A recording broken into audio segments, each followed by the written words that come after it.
Well, first, I want to welcome everyone to our return for our Friday small business program. We took a hiatus for the summer, and so we're coming back. And so a lot of people had it on their calendar, and so more and more people are starting to come in and put it on their calendar. Again, my name is Dr. Dale Caldwell. I'm the executive director of the Fairleigh Dickinson University Rothman Institute of Innovation and Entrepreneurship.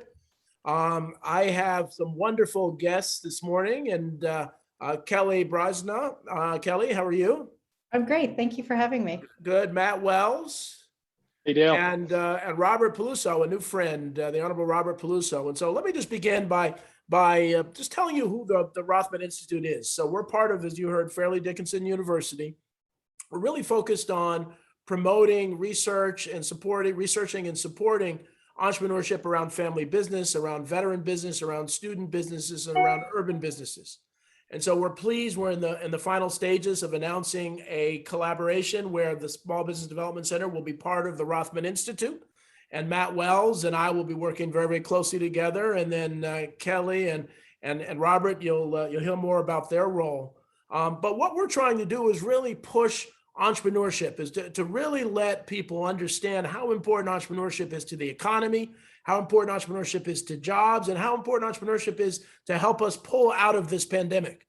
And so we are going to bring some extraordinary experts like this today, every week, to really help small businesses and really policymakers understand that they need to support small businesses in ways and deeper than they ever have before. This is so critically important. And so the Small Business Development Center, which is why we wanted to start our new season with you, is because nobody serves small businesses for free better than you do. And so around the entire state of New Jersey. So Kelly, I'll start with you. Why don't you give your introduction, and then I'll turn to Matt and then Robert.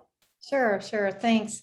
So the New Jersey Small Business Development Center Network has a footprint on the entire state of New Jersey. We provide no-cost consulting. I don't like saying the word free because it tends to give a sense of no value that goes along with it. Good point. What I'd like to say is at no cost, because we are partially funded through SBA, the state of New Jersey, and private sector to include universities and colleges around the state. And so these are your taxpayer dollars that are at their best at their work. And so we provide consulting at no cost and no cost to low cost training programs across the state. We really stepped up and pivoted on all that was going on with the pandemic. I'll let Matt and Robert talk a little bit about some of the hands-on things that they've been doing on the grassroots efforts, but we really did look at holistically the state as a whole and the businesses, and we did become first responders on economic development to help businesses in New Jersey.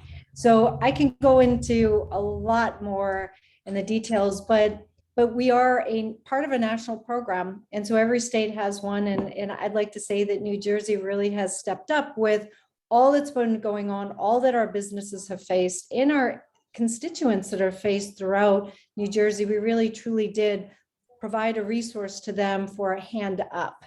We didn't provide any funds directly to them, but what we did is we provided mentoring and consulting and training programs to include webinars, both to look internally as well as externally. So we did look at business aspects of obviously loans and capital and e-commerce and all of that stuff, but we also looked at mental health, and we looked at all that people were facing and put on training programs to add to that as well. So I like to say we worked inside and outside the business and worked with each individual uniquely for their needs and address those accordingly across the state. So we may have a new slogan.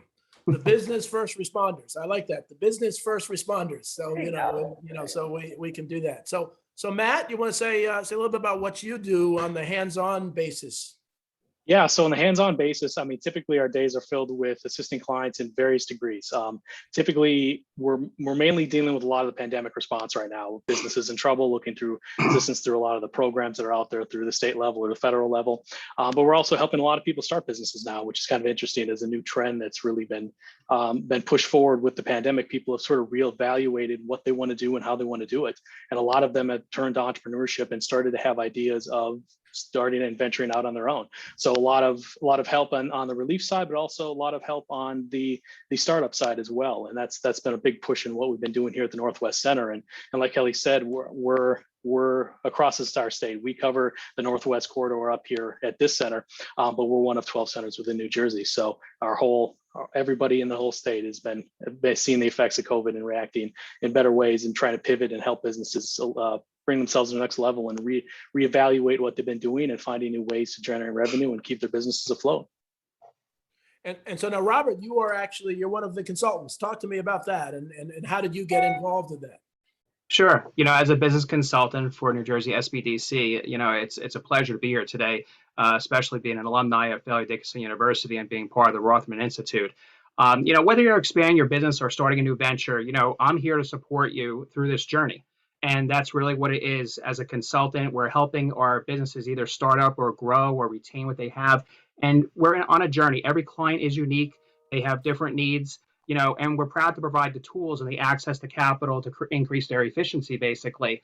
It's an application process, so we have to really help them through the process when it comes to finance.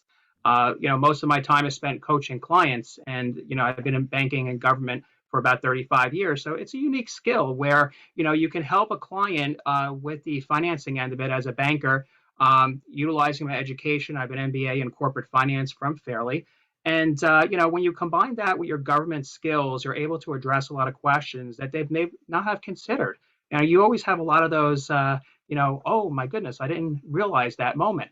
And when you're helping a client like that, it's just, it's a great feeling that you're helping them, preparing them for getting the venture capital, preparing them to seek their financing, and you're providing that business advisory service and training, and basically it's a broad section. We're looking at new businesses. We're looking at, small to mid-sized businesses, as well as high impact growth orientated businesses.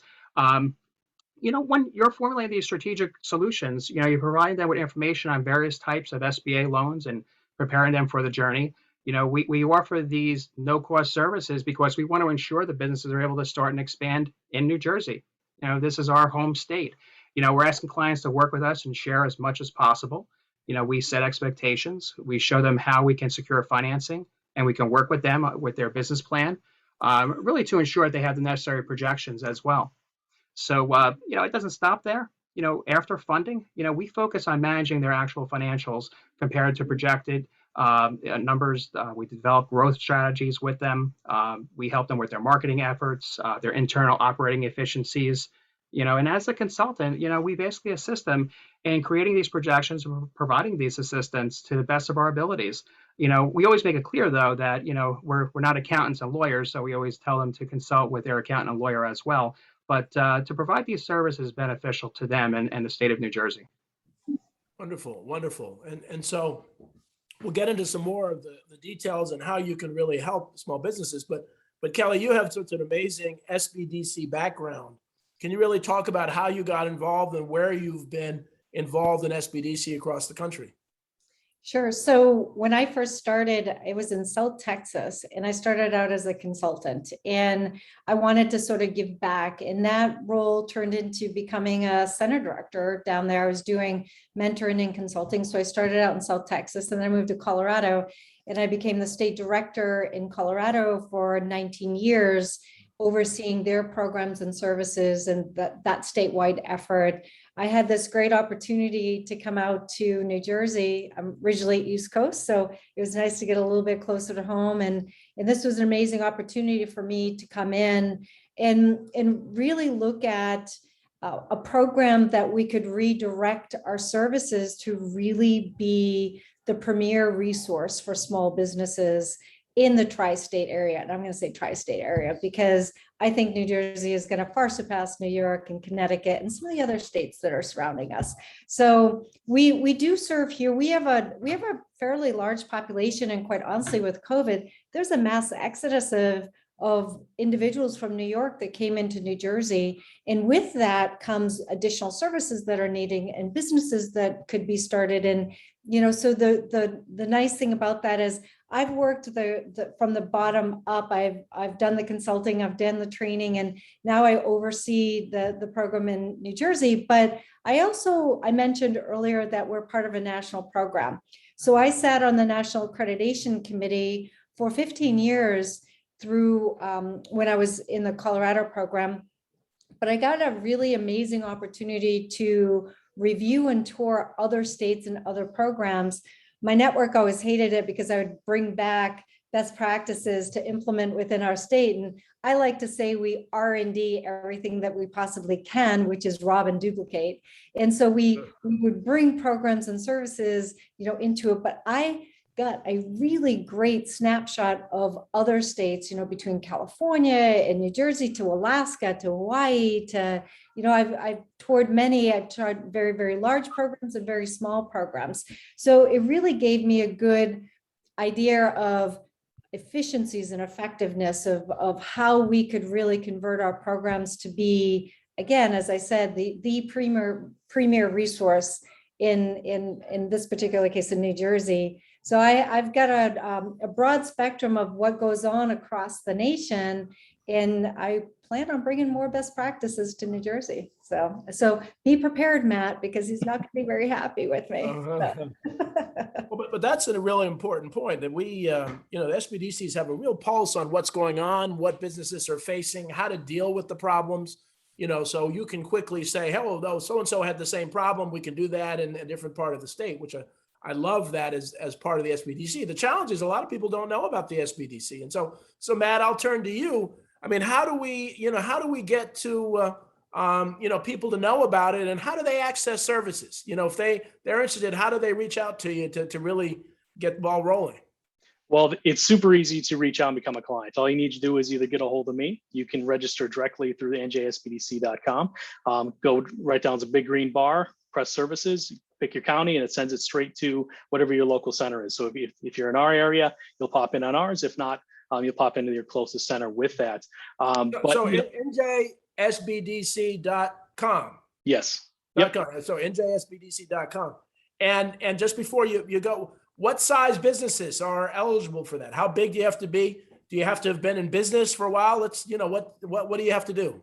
So absolutely not. We help anybody from pre-venture to anybody established in business, from small businesses, to medium-sized businesses. So technically anything under than 500 and we're good. But that's pretty much who we focus on. Majority of our time is spent people on the intro stages. So either pre-venture or they've just opened and looking to grow their business. But we handle everything from that pre-venture startup phase to growth and even exit strategies on the other end. Do people typically come to you in the midst of a crisis, that something happened, we need money, or we had a disaster or something? Is that typically that, or are people foresighted enough to say, "Hey, let me do some planning," or does it vary? Right now, it's a lot of help. But in less pre-pandemic, post-pandemic, it's sort of a mixed bag. You get the people that come in that are either looking for, I'm in a problem. I need some money to grow my business, whatever it might be, or they put some thought into it and they've started the business plan. They've started the planning process, or they come in and I have this idea. What do I do? So it's kind of a mixed bag, and it's a very interesting day when you handle a bunch of different types of clients coming in all different stages of where their business is or where their idea is. So it keeps you busy and on your toes here.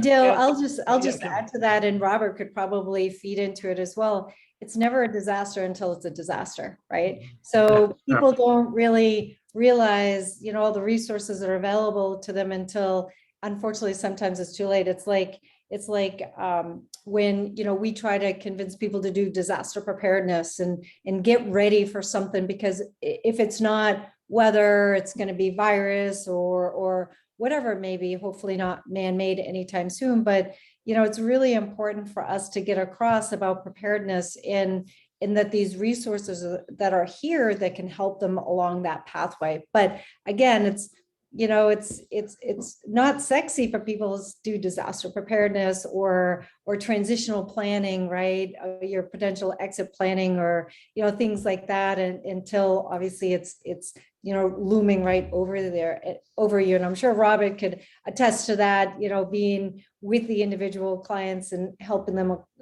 through their lifelong learning, as we'd like to put it here at the SBDC. So let me ask Robert. Robert, let me ask you, what are you seeing now? You're hands-on, you're working. What are some of the patterns that you're seeing about the kind of help that that businesses are asking for? Well, they're asking for assistance in securing financing. They're looking at the type of SBA loans that are out there. They're also looking at what the processes are for approaching a bank. How to identify a bank, how to establish a relationship. There's some misconceptions out there. We clarify it for them. We try and secure the client with the needs that they have. We suggest banks that are qualified to work with the SBA. But overall, we're seeing a lot of clients that appreciate the direction we're giving them, and we're really helping them get back on their feet, or we're helping them start a business and employ people in our community. I can tell you, as chairman of economic development for the Township of Parsippany, it's always a wonderful time when we can do a ribbon cutting and introduce a new business to a community. We're creating a rateable for a community, we're creating jobs, and we're creating a successful business that we want to see grow. And that's what it's all about, is helping people. It's really helping people, and it's helping the economy, and people don't realize, and it can, when you talk about reducing taxes in New Jersey, the better small businesses do, the more ratables they are, and the less likely taxes will increase. Now, whether they go down is a whole different story, but we'll talk about that. So Matt, let's talk about your background. You have a very interesting background, because again, we're at, Fairleigh Dickinson University. We're going to want to get some students involved. We want to get some professors involved. Talk to me about how you got involved in SBDC. Yeah, so I come from a school that we had an SBDC that was incredibly intertwined with the business school. The old director at my center, he actually taught a consulting class, and I got into it by just taking an elective, and that really kind of sparked a lot inside of me as far as where I wanted to take my business career, academia, right? So I eventually took his class as an undergrad. I liked it so much, I came back and I took it as a grad while I was completing my MBA. And as soon as I completed that course, he approached me and offered me an internship with the SBDC, and I worked on a couple student projects with that. And what came out of that was the SBDC oversaw the university's microlending program.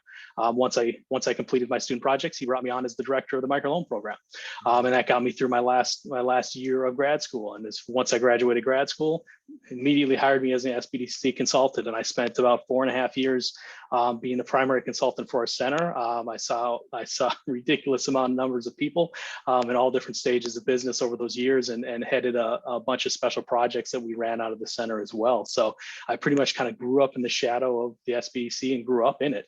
And during that time too, I also owned and operated a business for over 15 years.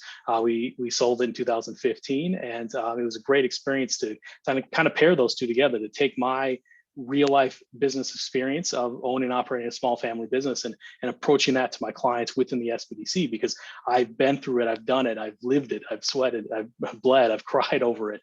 So it's a great way to be able to relate with your clients when you have that experience as well. Excellent. So Kelly, you're the statewide director, so you see all of the. What are you saying regionally as far as, so this covers the entire state of New Jersey. Doesn't matter where any of our audience is, they can access this. Talk to me about the state of New Jersey. Sure. So we have done a really good job. And what I'd like to say is that during the pandemic and all that was happening, we've brought on over 100 skilled consultants to serve the community. And the important thing is that we brought them from the community to serve the community. And we focused on a lot of the needs.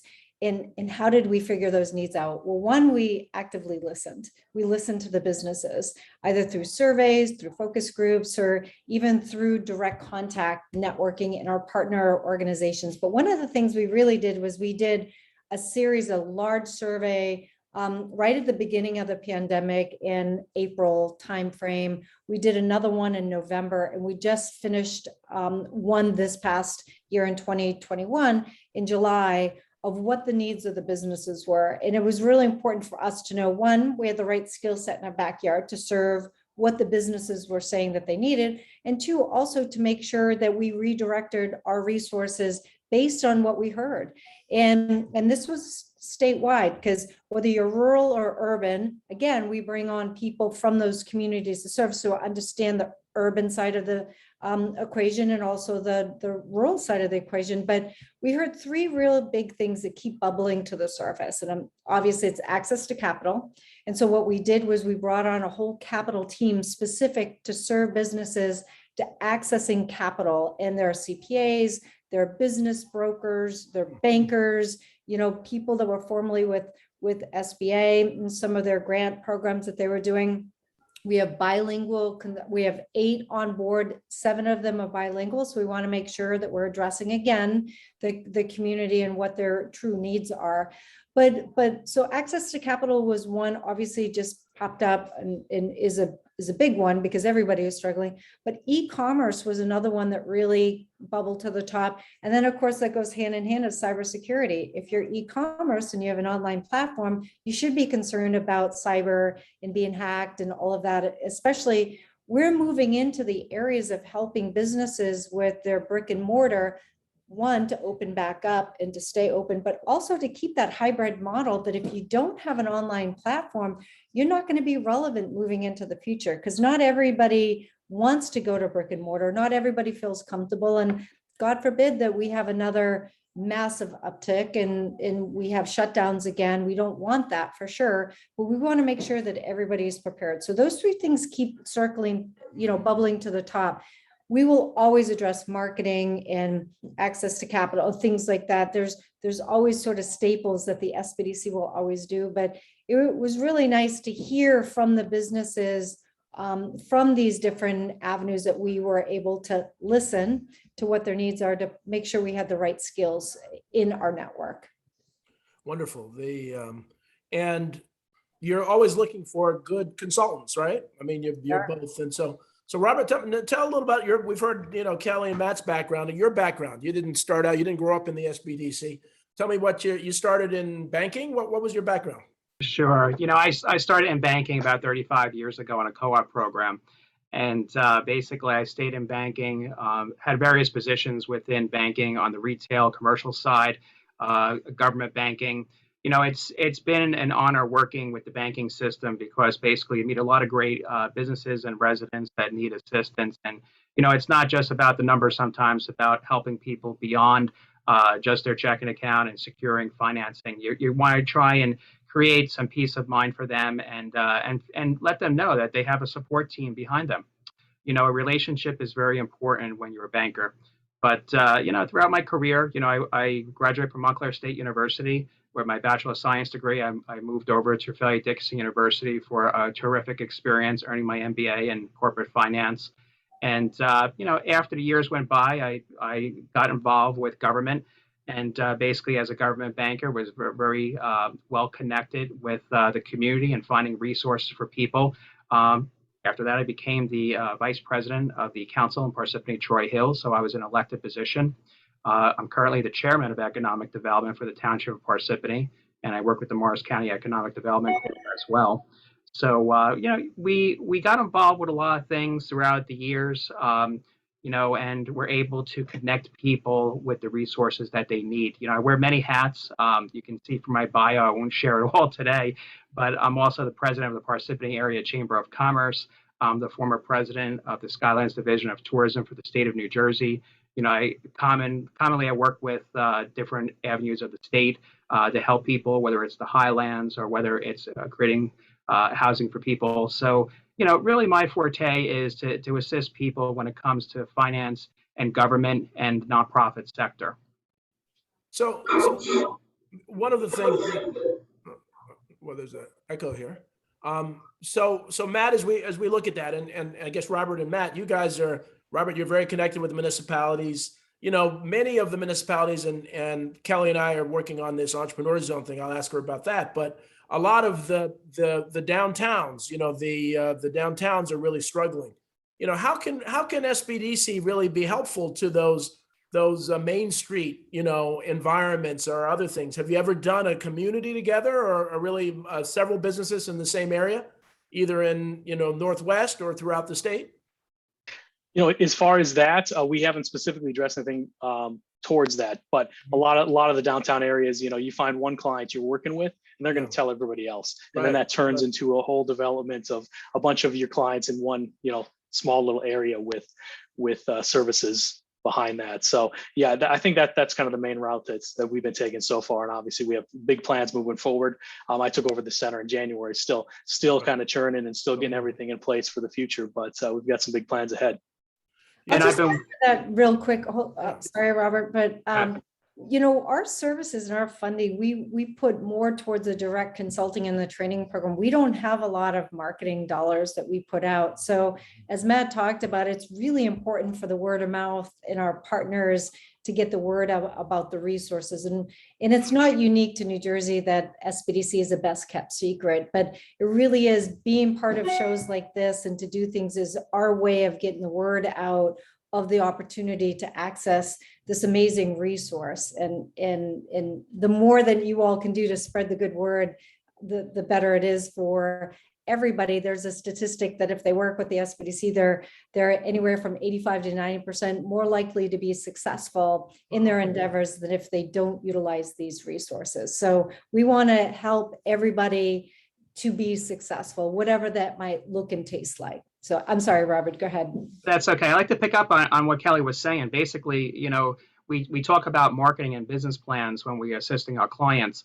But, you know, one of the best forms of marketing is word of mouth. It doesn't cost anything to discuss things and share and be on programs like this as well and let people know we have resources. Matter of fact, I met with a few clients yesterday in the downtown environment, and I was sharing the opportunity that they have to work with the New Jersey SBDC because they said they had some problems with flooding over the last couple of weeks.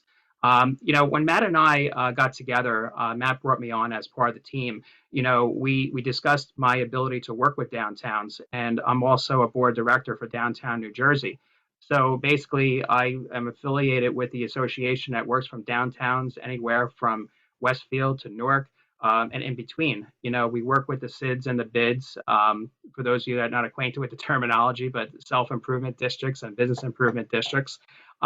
So, you know, we look to help those environments as well. And like we said, you know, we're looking to help the small business, either a startup or expand, you know, whether it's business planning or helping them with the disaster recovery. You know, we need to find the resources for them, and we're able to help them with finding the tools that they need and create that comfort level again. That's very, very well said. And we have public officials, mayors, and others that watch this show and certainly go to our video to do that. But as we look at this rebuilding, we're trying to recover from the pandemic, where hopefully this variant will disappear and we'll move. But you know, prior to it, you know, we focused a lot on urban areas and the main streets, you know, which are in many towns are just dilapidated and devastated. And so, you know, one of the things we're not bad at is marketing at the Rothman Institute. So we really want to, not just our center, but we really want SBDC to be considered part of the solution. And so I have the opportunity to chair this group for the New Jersey Economic Development Authority on this entrepreneur zone concept that I created. And that's where I met Kelly, and she's amazing. And we have the chair of the African American Chamber and the Hispanic Chamber and the Punjab Chamber and some real dynamic entrepreneurs. But this idea of entrepreneur zones. And so, Kelly, you know, what's your thought about that, or the potential of that in urban communities? So I think it's an amazing opportunity. You know, there's 169 opportunity zones in New Jersey. I'm taking data that you've provided me. Thank you very much.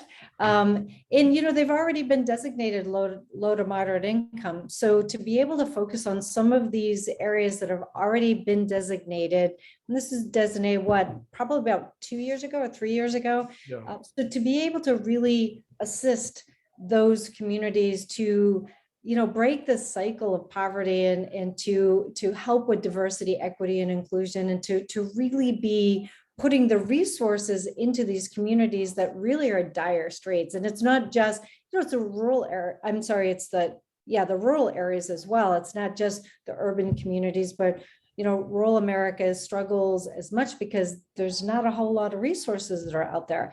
I'm excited to be part of this community, to be part of the solution of looking at potentially helping community members within the community to create entrepreneurship opportunities and businesses to stay in their community. They know what their community needs are. They know what they're lacking. They know what's missing. So it's a great opportunity, and whatever, when the dust settles, what it's all going to look like, the incentives and programs and services that will come from the opportunity, the Entrepreneur Zone project. I'm excited to be part of looking at the grassroots efforts of helping community members to be successful.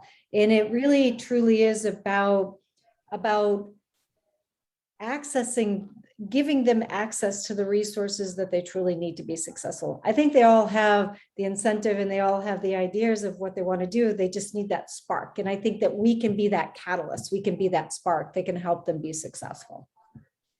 Absolutely. And very, very well said. And part of, when you start to look at, and again, we're kind of evangelical about entrepreneurship, but you start to look at, the issues around poverty, the issues around the lack of jobs in urban areas. And so if you treat it like a place-based accelerator, where you're in that community and you actually are helping to make sure that people are trained and educated and they get the funding and the support, and the SBDC is helping to hold hands, if you will, and kind of do a gentle push.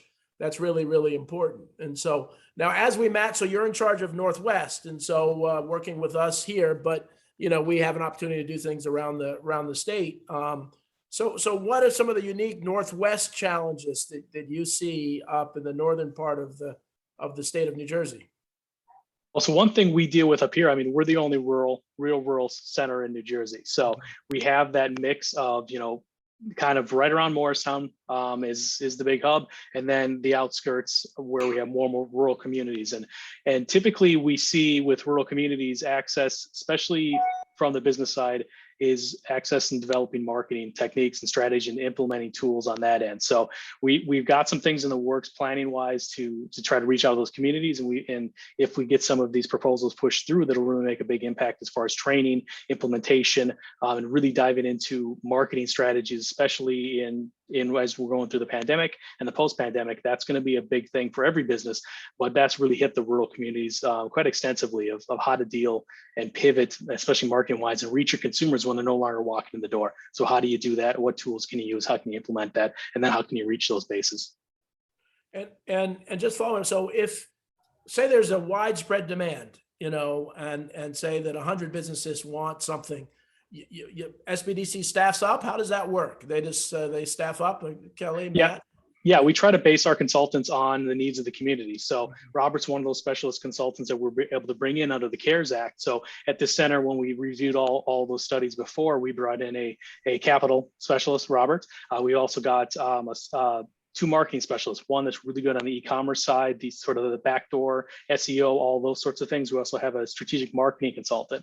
I've got somebody that's really good at reestablishing credit and helping people kind of reestablish either the business credit, personal, to get them to the next level as far as capital. And then also we have a multilingual consultant that's really awesome with startup businesses. She has incredible international experience. So anybody looking to import, export, those sorts of things. So we've kind of fit the bill based on our current region here with the clientele within it.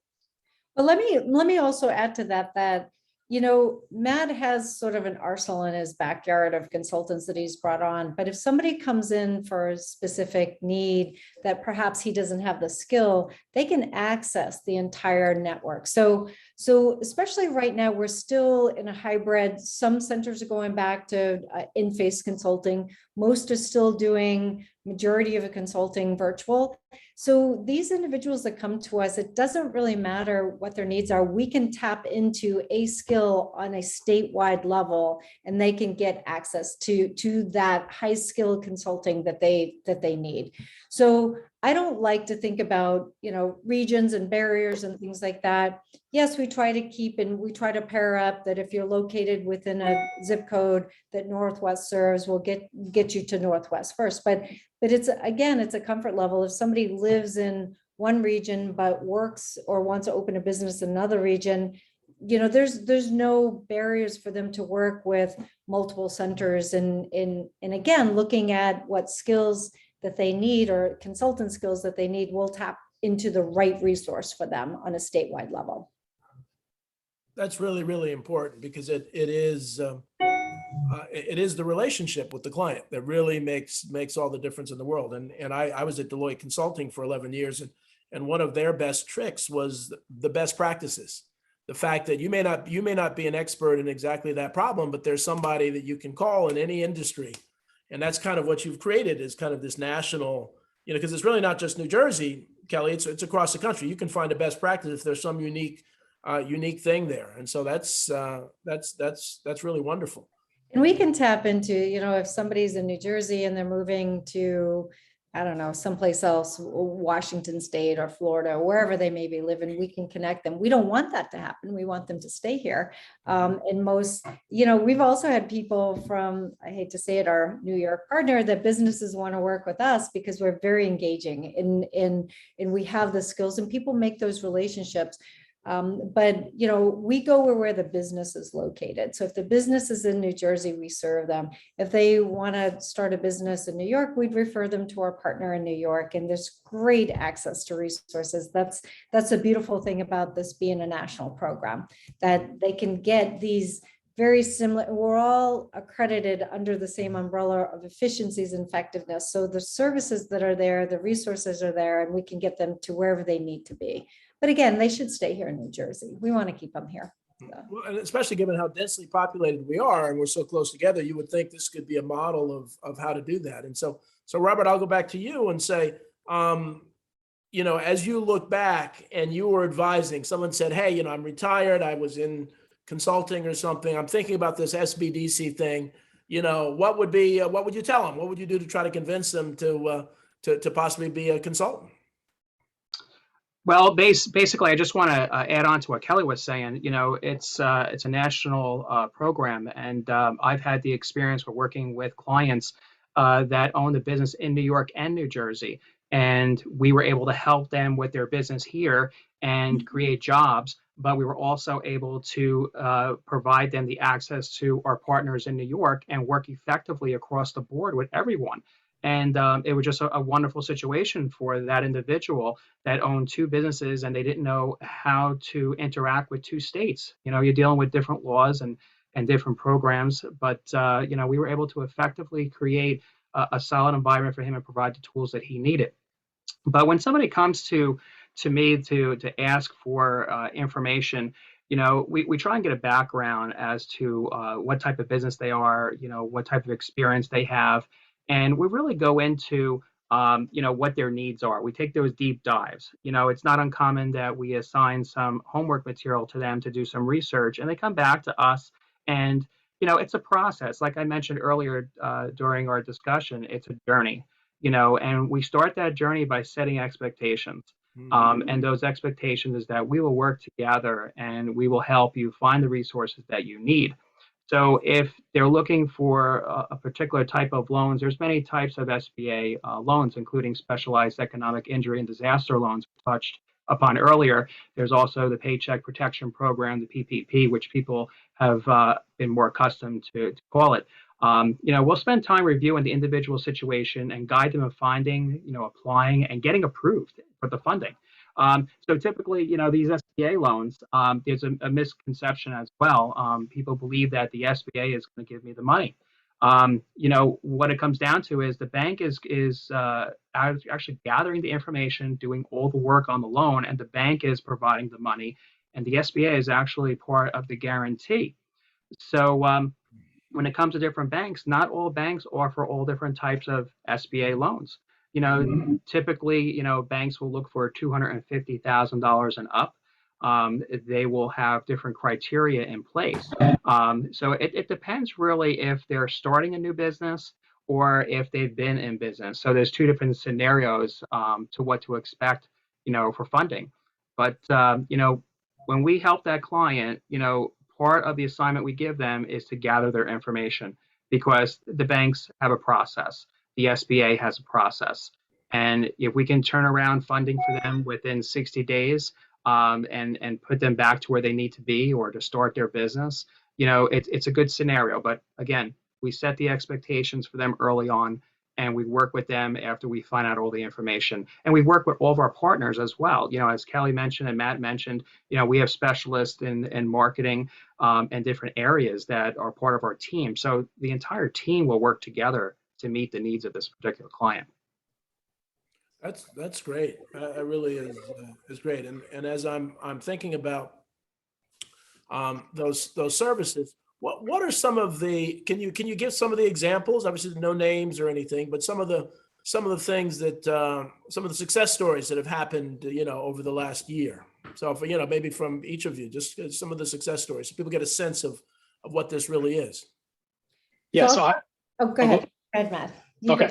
I was going to say, so it will be coming out, but our client of the year, he came to us.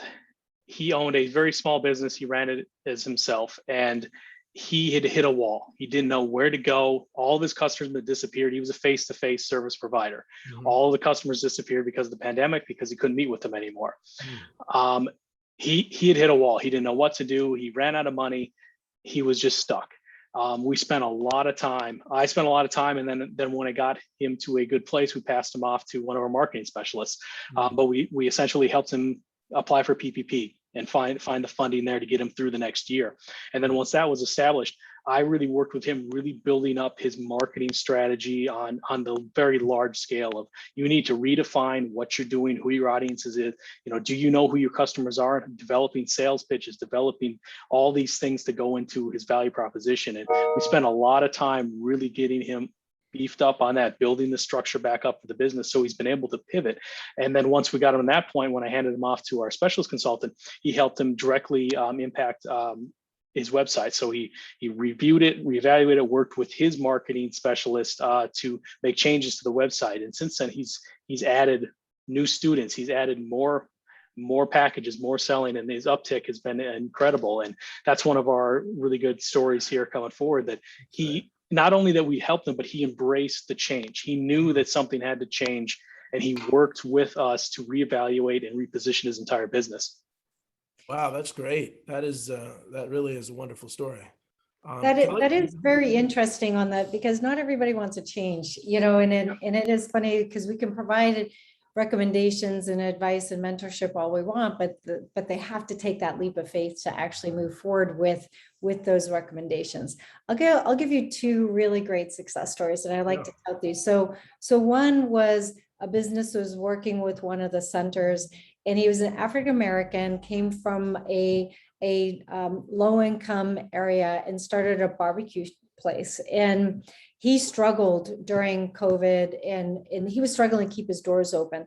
And so by working with one of our centers, he was able to get the PPP and the EIDL loan. And not only did he keep his doors open and look at more the order, takeouts and things like that versus sitting in, he's now in a position, right? And by the way, he was formerly incarcerated. So Wow. this is even a better success story because of coming from where he was to what he could be. And so now not only did he keep his doors open, but he is expanding and looking at new space to start another barbecue place down the road. So he's actually being recognized for last week under the SBA Small Business Week. He was one of their success stories that they were touting. Unfortunately, he kept promoting, and he loves us, but he kept calling us SBA. And it's like, no, it's like we are, it really is, we got to fix this branding thing, right? The other one is, what I would like to say is that it's not just about the business as well. We work with students, and we really work with a really robust internship program. And one of the centers at our Ramapo College actually puts together cohorts every summer and works with 25 students at a time. And they've been nationally recognized for their internship program. Wow. The beauty of that is they're helping the businesses, but we're giving them hands-on experiential learning that they can, so they get the book side of things, and nothing against academia, but to get the real hands-on experience of working with the businesses is huge for them. And so we're physically hosted statewide by Rutgers University or Rutgers Business School, and we work with students there. We're bringing on a bunch of students, and it's really really important for us to be able to give back also to our future entrepreneurs, to these individuals that, will one day be the next, Google, or the next, Gates, or whatever you want to look at doing. But it's really important. This program is a give back.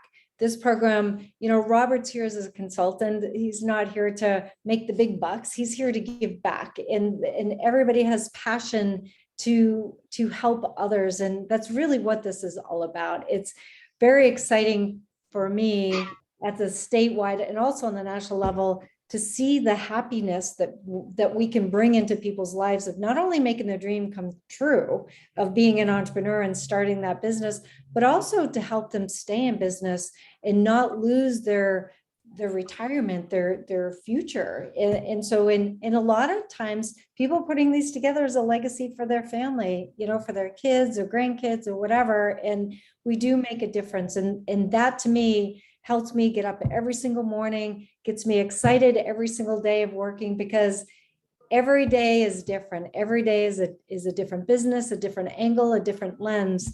And we get to experience that and be part of the successes and being part of the solution, not the problem. Wonderful. Wonderful. Robert, are there any particular story you'd like to share? Well, I just like to say Kelly said it very well, and my story kind of plays into exactly what she was saying about, students and creating a legacy and, helping people and really making a difference that they're happy with the results. We had one such instance where we had an individual come to us, and it was a student for the Morris County School of Technology. And he's going for his license right now for air conditioning and heating. And he works for somebody, talking about a legacy that established a business, and the business is very successful, but can't share that with his children and wants to actually give that business as a sale to this individual. And basically, he did not know how to purchase the business from this individual. And, we worked with him. We were helped through the financial process. When we answered all the questions for him, that he had, we started asking questions and giving him homework to determine how a bank would view a package like this. And basically, the result was that it was not something that a bank would look at. And this dream may not become a reality.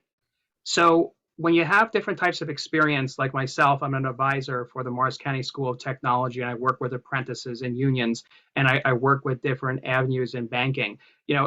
Sometimes people have a perception that bankers deal with, just the lawyers and the doctors and the CPAs. We work with restaurants. We work with people that are electricians or plumbers. Every position and every type of business you can imagine we worked with throughout our career. So I was able to find him something that was, unheard of, and as an avenue or a tool to get him this initial startup money that he needed to show a bank that not only did he have the skills and a strong business plan, but actually to be very credit worthy. And we help build credit, by the way, with people as well. So they may not have the credit scores that banks are looking for these days. And a lot of times they're looking for 650 or 680 and up. But we help them establish credit as well. So after all was said and done, he's actually in process right now of purchasing that company, making his dream a reality, helping an existing business stay in business in the state of New Jersey, retaining 4 to 5 employees. And this is just a wonderful success of how we can use our skills to provide a source for a person when they weren't really thinking about attaining their dream because they just didn't have the tools that are necessary. One of the things I want to add too is that, lending processes are very different today.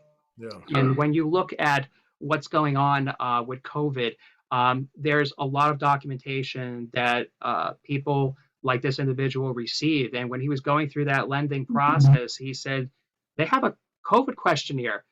Does that mean that, I got to test my employees? What does it mean? And we were able to tweak his business plan that the bank was extremely satisfied with this because it was really addressing, how COVID affected the existing business he was purchasing. Did it have any slowdowns? Was there a lack of employees? Was their revenue affected? What are the parameters that he would put in place to address something like this, to get back to a normal business environment, because there's a lot of mandatory shutdowns within different industries. So after he addressed that, the bank actually commended him on that and said, great job, because a lot of people don't understand the documentation. So that's just another testament as to what we do on holding their hand through the journey, working with them through the entire process, from learning about their business to getting that check within 10 days after the SBA approves it and the bank. Wonderful. That's a great story. I do a show, and Kelly was on the show, Entrepreneur State of Mind, which is streamed on Roku and others, another one called Family Business World. And when I talk to, long-term family businesses and others that have been around for a while, they all started out with a character loan. That the bank said, well, you don't have you haven't had a business before, but you're a good guy or you're a good woman. We'll trust you. We'll give you money to get started. But they don't do it. As you said, the lending's different. They don't do that. So if government isn't going to do that, they need to invest and double down on the SBDCs to really help people get things together for that. And that's, again, another reason that we're so excited to partner. But it is really scary that how many businesses that would have been able to start 50 years ago can't get started now. And it really, with all the capital out there. And then the other thing is, we'll talk as we're ending, I love technology businesses. They're sexy, they're exciting, they can do that. But most businesses aren't technology businesses. And there's so many incubators and this about technology, the next Google. Kelly, why don't you talk a little bit about this, and the work you do for normal businesses? Yeah. So I like to say that, it's the grassroots efforts.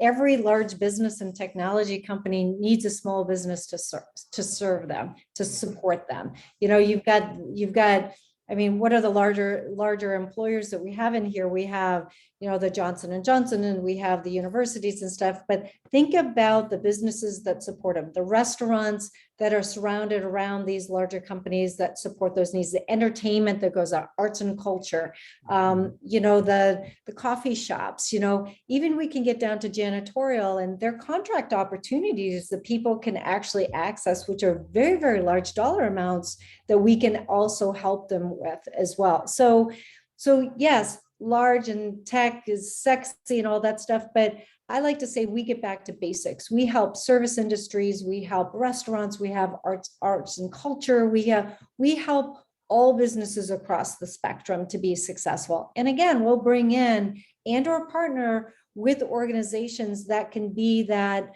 sort of the additional resource to help them, whether if we don't have the right skill set, we're going to bring somebody on board and/or get them to the right resource. So we can become that hub, where we can get them to our spokes of resources. We've applied for a program, being a hub and a spoke model.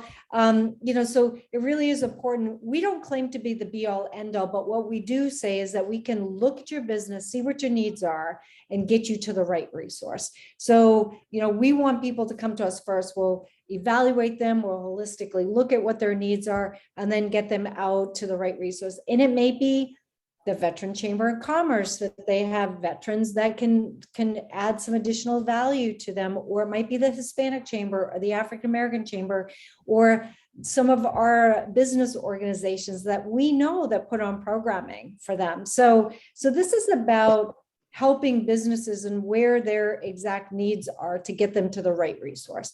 So, and again, service industry, if you look across the board, every community has those service industries, the doctor offices, and shockingly enough, people don't realize how much doctors and I happen to go to a nurse practitioner, how those smaller offices got affected by COVID as well, and how their business, slowed down as well. It wasn't just so all service, restaurants, types of industries, manufacturing, looking at helping, businesses to not only stay in with small manufacturers, but grow it. There's programs and services for that.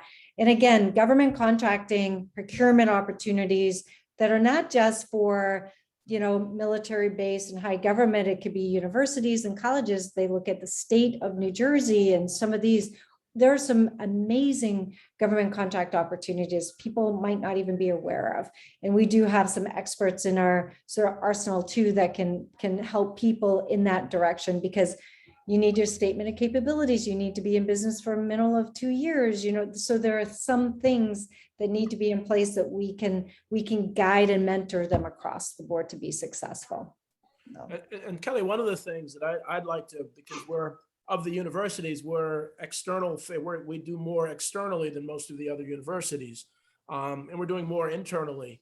But this whole pipeline, or really kind of a ladder. We work with something called VEI, which is just an amazing virtual enterprise international for high school students, where they do some amazing pitches, and we do that. So that's a piece of this. Then we talk about the chambers. We're members of 17 chambers. Robert, I'll ask you about the Parsippany Chamber. And so the chambers can play a role, but there are all sorts of other organizations. And so we need to really create this New Jersey entrepreneurial, ecosystem to really come together, because it really is so important, and so many people don't really do that. And so Robert, with the Parsippany Chamber, you're president of the Parsippany Chamber. How can we get chambers and SBDCs to work together even more often? Any thoughts on that? Well, that's a great question. The Parsippany Area Chamber of Commerce, I've been president for about 22 years now. Wow. It's a passion. I know Kelly mentioned a passion that people have for their businesses, and it's a passion when you want to help people. And we have a lot of passionate people that work for the New Jersey SBDC. And part of that passion is usually using the resources that we have that are sometimes beyond the scope of SBDC. And one of the things that the Chamber of Commerce does exceptionally is to provide resources such as job fairs, supporting restaurants with tastings, getting them employees that they need to work in the restaurants. These days is an extreme shortage because of the COVID pandemic. But basically, the Chambers of Commerce, we are the chief economic development stimulus for the communities that we serve. We serve 13 communities. We're an area chamber of commerce. So it's not uncommon that we're working across multiple communities with multiple levels of government.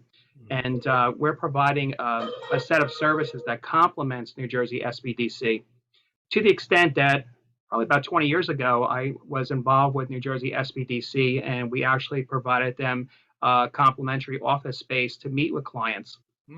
We continued that process, and we also held training events, because one of the nice things about New Jersey SBDC is that we are not only providing these in-person resources, but we're also providing training and seminars that they can attend. And when they attend these seminars, whether they're online or in person, hopefully we'll have a lot more in person going forward.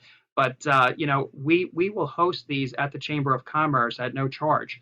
It's important that if you have a business that's trying to market themselves or get information, that they're not nickel and dimed. We want to make sure they get the complimentary services that they deserve. They're not going to be asked for a donation or belonging to an organization. It's just about supporting the community. So when it comes to the Parsippany Area Chamber of Commerce, we support not only the business community, but the residents and volunteers. And you'll be surprised how that comes full circle, especially in Parsippany. We have most Fortune 100 and 500 companies that are headquartered or divisioned from the state of New Jersey right here in Parsippany. And we'll work with them with expansion. We'll work with them with providing services and also finding the employees that they need. And some of these businesses started up as a mom and pop business that was right around the corner. So, if it wasn't for the service that we provide at the SBDC in conjunction with the Chambers of Commerce and the visitor centers, we may not see what we have today. So, it's a great question. Thank you, Dale, for asking that. No, of course. Yeah, no, wonderful. And we're at the end of time. And so the website again is what? What, if you want to get in touch, what? NJSBDC.com. Right next to my shoulder. NJSBDC.com. Excellent. And so there's no excuse for anybody that has business not to go to the website, at least to know what's available. You never know when you might need it. So I want to thank you, Kelly, Matt, Robert, thank you so much. I want to thank the audience for being here. Again, this will be recorded. It'll be on our YouTube page. And so take care. Have a wonderful weekend. And thanks again for your time. I really appreciate it. Great show. Take care. Bye-bye. Thanks, Dale. Thank you, Dale.